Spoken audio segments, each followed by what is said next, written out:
Hi class, my name is Savannah Massey, and for my project I decided to go out on a limb a little bit and do my project on a real estate investing company called Raye Real Estate Investing, REI for short.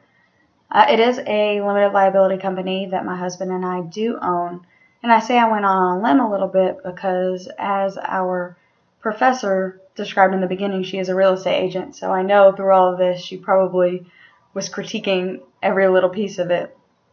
However, like I said, this is a business that we own, and Southern Raye, the name actually is after my two daughters, Reagan and Mila Raye, and so we actually spell Raye, R-A-Y-E, as well to make it a little bit different. And for this,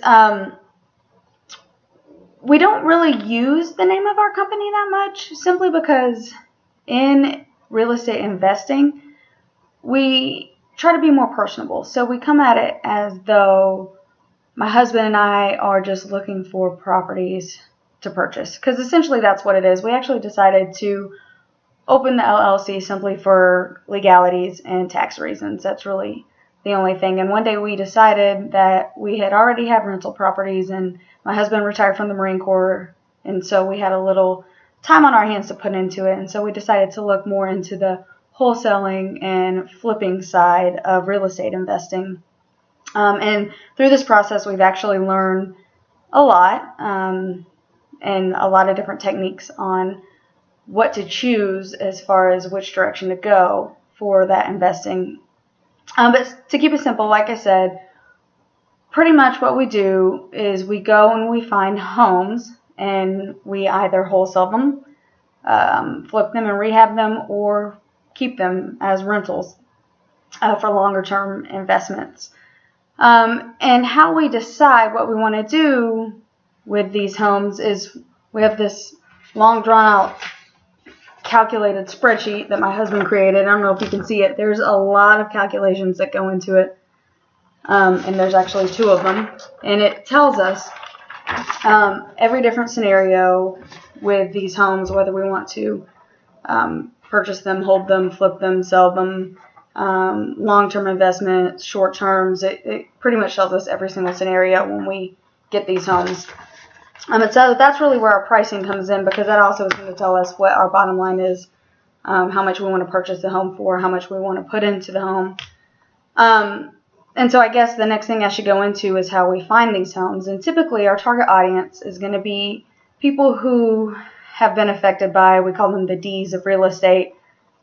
There's a whole list of them. Ours, unfortunately, focus on divorce, death, disease, debt, disaster like the hurricane that just went through, couples that are downsizing, their children's left the home.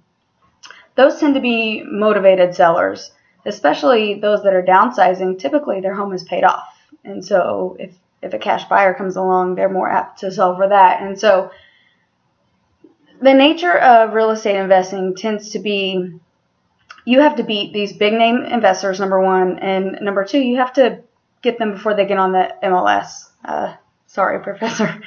And so to beat these, being a small investor, to beat these other people, essentially we rely on our marketing, cold calling, bandit signs, letters. We go to the courthouse and we figure out who is in pre-foreclosure, and how we might be able to provide those people assistance, people who are in foreclosure, auctions, things of that nature. But actually, what I've found is one of the most successful ways that we found, I actually have right here. Bear with me one second. My computer wants to restart, of course. Is this list that we found, or that we purchased actually. And it's tons and tons of pages. You can see the print's even very small, of absentee owners. And what we do is we've drafted up a letter that we've spent hours and hours and hours actually handwriting these envelopes. You can see, I guess I should put their address out, but handwriting these envelopes to make it more personal. And we send this letter. It's a letter, simple, typed up. Pretty much just said, I'm writing you because I'm interested in your property located at this address. I live nearby in Orange Park, and I'm looking for a property for a family member in the area, and I came across your property. Please call me at this number. I have money for a fair purchase for both of us. Obviously, I'm not a realtor because we are not looking for a listing or a commission. I don't want to waste your time, so please just call me if you're interested. And actually, when we drafted this letter, this was a true story as well. My niece was looking to move down here. She's younger and trying to get on her feet. And so that was just one idea that we had. And we got a lot of feedback from that, especially with the absentee owners. They wrote us back. So now I'm over my 5 minutes, so I hope I don't get penalized for that. But essentially, that's what we do. So we reach out to them. They call us. We meet them at their home for coffee, drinks, etc. And basically just talk to them about their situation and see how we can help each other out and run those numbers, figure out pricing, what we want to do with it, and go from there. So a lot of times the joy in this is it's a win-win situation. We help people who are looking to sell, want extra cash, or in trouble, and my husband and I have a home for investment purposes. So sorry I'm so far over. Let me know if you have any questions or want to sell your home perhaps. All right, thanks. Appreciate it.